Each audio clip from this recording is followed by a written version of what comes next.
Best of the best. This is the last category, phone of the year for 2014. Best phone to come out during the year 2014. And there are a lot of really good options. I could name probably 3 random phones on this table and they'd all be good. But my first place for best phone, and this isn't, again, it's an opinion. It's one person saying what my favorite phone is. But my best favorite phone of the year for 2014 is going to go to the HTC One M8. This is an all-around winner from HTC this year, an improvement in almost every way from the M7 of last year, as it should be, and it really got the build quality discussion going for almost every phone that came out after it. Samsung started putting metal in their phones after the One M8. Apple came out with 2 all-metal iPhones after the One M8. This phone single-handedly got people talking about build quality just as much as any other smartphone feature. The only thing is, it's a little bit slippery since it has these rounded metal sides, so I opted to put this carbon fiber skin on the back of mine to help with grip. And I'm also rocking the Google Play Edition version of this phone that's available. That's another huge reason why I like this phone so much. And if you look at the long list of phones that I had my main SIM card in during 2014, the Google Play Edition 1M8 was my daily for the longest duration. For most of the year, I could come back to this phone after using anything else just to come back to the ridiculously fast, solidly built, boom sound wielding, sharp, bright, long-lasting smartphone that this is. I'm highly satisfied, highly recommended. But the best phone of the year is the best overall contender, and it's often one that I use for the longest period of time during the year for that exact reason. And my number one choice is the Nexus 6P. I would say my heavy use of this guy hints at my preference for a cleaner build of Android, and this is as clean as it gets. Awesome display, awesome battery life, awesome camera, great performance, great build quality. I mean, this is a complete package from top to bottom. It competes in every category, and it's not even the most expensive one on this list, so it's kind of hard to argue with Nexus 6P. Brings me to my overall MVP, most valuable phone. It's my best phone of the year, and it tends to be the phone that I use the most often during the year. So that criteria made it really easy for me to pick. For me, the MVP is the Google Pixel XL. This might not have been the prettiest phone in the world. It might not have been the best look or feel in the hand. It definitely isn't, especially from the ones on this table. But the software experience more than made up for that. And that's why I keep gravitating back towards near stock Android phones, because the optimization is great. The battery life is great. This one turned out to have an excellent camera. And then things just fly along. They're smooth. The fingerprint reader is smooth. The home button's smooth. The assistant is smooth. Everything, the animations and frame rates and gaming and performance and multitasking are so smooth with Pixel and Pixel XL. And so that brings us to the MVP, the finale, the best phone of the year to come out in 2017. And there can only be one, but there were so many great phones that came out over the past 365 days. You know, Pixel 2 had its highlights, LG V30, probably the most underrated. We had OnePlus 5T doing big things for low prices. Even Huawei Mate 10 Pro flying under the radar. iPhone 10 making waves. So many big new phone names coming out. Razer phone, Essential phone, stuff we didn't expect to see. But there's only one MVP. There's only one most complete phone of the year. And my winner for that is the Samsung Galaxy Note 8. This is actually the most complete smartphone that came out this year. Honestly, the biggest problem I have with this design, I know there's a lot of glass phones out right now, is the placement of the fingerprint reader, and that is a nitpick for a lot of people. Everything else about this, it's waterproof, it keeps the headphone jack, it has a stylus, it has a huge battery, it has great software experience, it has the best screen on any phone. It has dual cameras, both optically image stabilized, it has big specs, lots of RAM, fast processor, loud cameras, expandable storage. Did I mention it's water resistant already? I mean, this thing is super complete. It is expensive, and I think a lot of people have trouble spending $1,000 on a phone, but if you were to, you would want it to be as complete as the Note 8, so I actually don't have a problem with its price. This probably could have also technically won Comeback Player of the Year, considering what happened to the Galaxy Note 7, which was Bust of the Year for exploding in everyone's pockets. With the bezels this thin and the overall design, it's kind of what a lot of people are looking up to. Again, if Samsung could move that fingerprint reader down a little bit, I'd be really happy, but Galaxy Note 8 is the MVP. The biggest award of the night, literally, it's the MVP, the smartphone of the year. You can see it as the best phone, the most complete phone, the most impactful phone, Either way, there's only one voter, and that's me. So the winner of the MVP, the smartphone of the year for 2018, goes to the OnePlus 6T. Now this one's truly deserved, but if you scroll back up through the awards, it's not really the best at anything. Actually, it's arguably the fastest Android phone, but there's no award for that. But it does pretty much everything very well, and then makes a couple sacrifices in the right place to bring the price way down. So in a world where phones are approaching $900, $1,000, $1,100, the OnePlus 6T, this phone brings a lot of flagship performance and kind of flagship design too, down to literally half the price. It's hard to go wrong. And now that this is also in stores too, this is a phone that I'm recommending to a lot of people, and they're enjoying it too. Now, it's gonna be a tough act for them to follow next year, but we kind of always see it coming because we see the phone they release early in the year, then a couple months later, there's the T version that's way better. But I gotta say, they've done a great job with the 6T. We have a big choice to make for smartphone of the year. And this doesn't necessarily go to the best overall smartphone that you should buy right now, but this goes to one that has, I think, the best combination of all its attributes that came out this year in a bunch of different departments. So I'm talking about my winner, which is the OnePlus 7 Pro. This phone is my MVP, my smartphone of the year. By all accounts, the OnePlus 7 Pro was the most liked smartphone of the year. It was followed up later in the year by the 7T and the 7T Pro, which didn't come to the US. But the OnePlus 7 Pro that kicked those all off felt like the best, most complete smartphone of the year. So it had the Snapdragon 855, top of the line, tons of RAM, the specs were great. Then you have a full screen, high-res AMOLED display with no notch, thanks to the pop-up selfie camera. The cameras, I think, being the worst part of the phone is a good thing to say because they're not that bad. They're below what you'd find in like a $1,000 phone, but they're pretty okay. And then a solid battery, very fast charging, a great software experience from OnePlus, and then 90 hertz. 90 hertz is really where this phone started to separate itself because now we're starting to see a divide between smartphones that don't have high refresh rate and smartphones that do. And it's becoming this thing to follow. How low does it get in price? Where do we see these 90 hertz displays popping up? And I think next year you're gonna start to see a lot of the ones that didn't get on the bandwagon get on that bandwagon. It might be the year of 90 and 120 hertz screens in phones. But this is where that started, and this really proved that that experience does matter. And on top of all that, this was not a $1,000 phone. This one dropped in below 800 bucks, so it was undercutting them in price, proving you don't have to spend $1,000 to get a really great smartphone experience. And in a lot of ways, it was a better smartphone experience than some of the more expensive ones. So this is a phone I used for a good amount of this year. I am now using its sequel, the 7T Pro, the predecessor, or the successor. But that is my MVP. That is gonna be the winner for smartphone of the year for 2019. That brings us to our final award of the night, the biggest award. It's the MVP, the big one.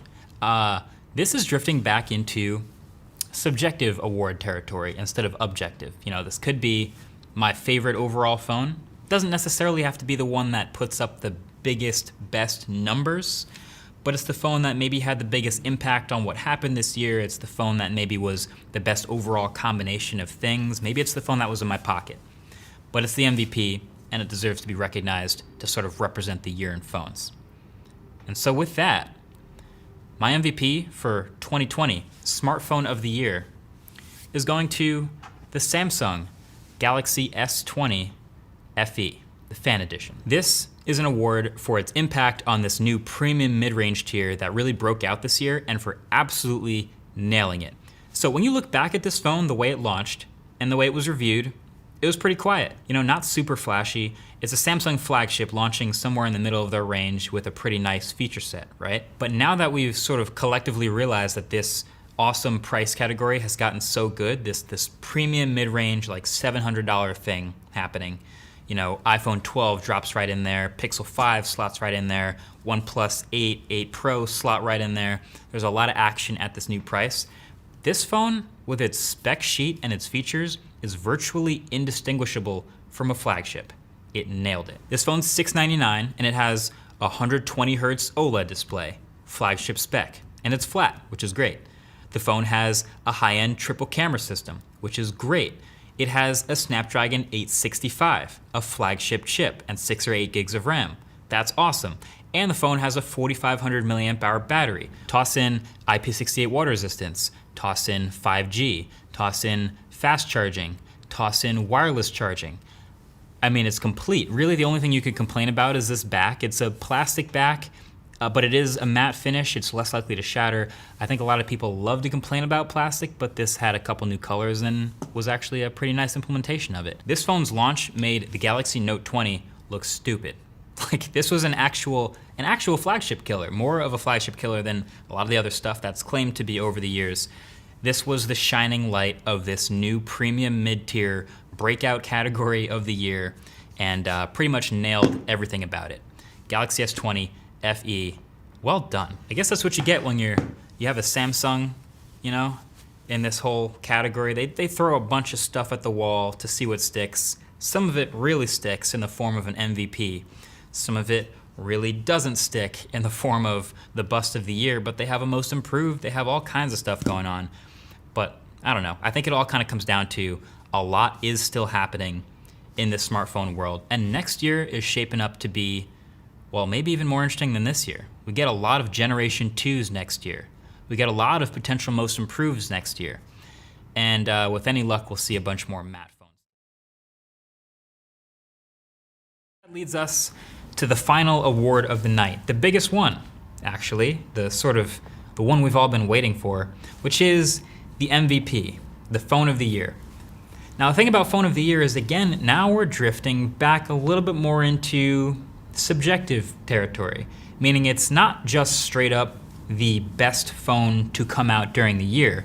But if you think about it kind of like the MVP award in a sports league, maybe the NBA or NFL or something like that, it's a little more about that plus the impact you have on the game, plus the overall like challenges you may have overcome. There's just a little more that goes into the MVP, plus a little bit of which one was my favorite. So with all of that considered, and looking at all the phones that came out this year in 2021, I think we gotta give an acknowledgement to a phone that came out right at the beginning of the year and was one of the absolute best phones you can buy at its price the entire year. And that's Galaxy S21 Ultra from Samsung. Zero MVP. Yet another award for this phone, but honestly, it deserves it. I think it's really easy to forget about the phones that come out in like January, February, because this is a year old at this point now, which is crazy to say compared to all the other phones here. But the price did steadily drop a little bit. I mean, you can buy this phone now for like, what, $700, $600, which is kind of insane. And it's really good at everything a big flagship phone should be good at. It really doesn't have any of the flaws. Maybe you might have the camera be a little bit of a downside, or you might have the battery be a little bit of a downside. You know, with Pixel, it was the battery. With the gaming phones, it's the cameras. Like, there's always something. There's always something. But Galaxy S21 Ultra, on top of having a pretty great premium design to package it all, nailed it. So that brings us to the MVP, the most valuable phone? Nah, it's not the value award. It's my favorites list. That's kind of what this has turned into. Like, the best overall phone combined with the best overall experience, the best impact on the industry. There's a bunch of different things that can float you to the top of my favorites list from the smartphones that came out this year. And there are a lot of really good ones. You've just heard about great cameras, great big phones, great battery lives, great value, some surprises. This was a really close one for me. Really tough. Again, I could be swayed. I don't even want to say that about the MVP, but I really think it's that close. I have 2 MVPs, okay? But I'm giving my top dog, my #1 MVP award for 2022 to the Pixel 7. This phone, it deserves it for sure. Like you heard about in its previous win, great value, okay? Incredible cameras, great display, flagship software experience, really good battery life, not a whole lot missing. And that's kind of what you get with a phone like this, which is like, all right, the 7 Pro came out for $300 more, and that's actually a phone that I've used a lot to this day, but what do you really get more for that? The telephoto camera, the extra 30 hertz on the display. Like, this phone is such a good deal that it's hard to recommend the 7 Pro. I love recommending the 7. It's just an overall excellent phone, and I'm glad that Google found their groove, because I actually just forgot. I haven't given out the Most Improved award yet either, and that's also the Pixel 7. Google really found their groove with this phone, and to be fair, there are a lot of people who might criticize the design. They don't like, the visor as much. I kind of like the glass visor of the 6 a little bit more, to be perfectly honest, but I actually like that it's unique. If you look at a phone from far away, you know exactly what a Pixel phone looks like. From across the street, you know what a Pixel looks like, right? They're doing this advertising thing. They're actually getting into people's hands. I just did my assistant battle, and the assistant that runs on this phone, especially on the Pixel, is excellent. The voice recorder app, all the smart features, hold for me, the screen call feature, I can't say enough good things. Pixel 7, great package overall, love this phone. There you are. So that brings us to the biggest trophy of the night. Well, it's the same size as the other trophies, but it's the most important, it's the best one, it's the one you want to win. The MVP, the most valuable phone. Well, not actually valuable, value-wise, but it's really just my favorite phone of the year. At the end of the day, it's come down to there are really good phones, there are the ones that have the biggest impact on the industry, there are the ones that are the most fun, the most unique, the most innovative, the ones that have the best features. And this one sort of just combines all of that into one trophy of recognition for the MVP, the phone of the year for 2023. So what's it gonna be? I mean, there's been some really interesting stories. There's been some disruptive phones. There's some great phones that I've enjoyed using.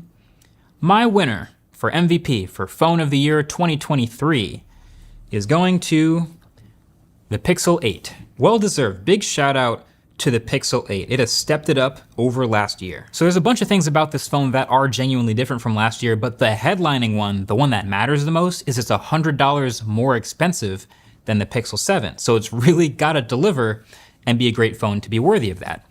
And it does. This phone has a great camera, not miles ahead of the rest like previous years, but still an incredible stills photo camera. It has a dramatically better display. It's stepped up to 120 Hertz. It's got this flagship class 2000 nits, super bright. It also has the same Tensor G3 chip as the Pro phone, which is several $100s more and also a flagship. And then just a ridiculous amount of software features. Again, matching the more expensive Pro phone, which makes it harder and harder to justify the Pro phone, which I use daily and love, but still, for the hundreds of dollars less, this is the way you should probably go. And it's promising now 7 years of software updates. 7 years of software updates, which is pretty incredible for a phone. So just among all the things that came out this year, as far as a well-rounded package for impact, for price, for stepping it up, and being a really good phone,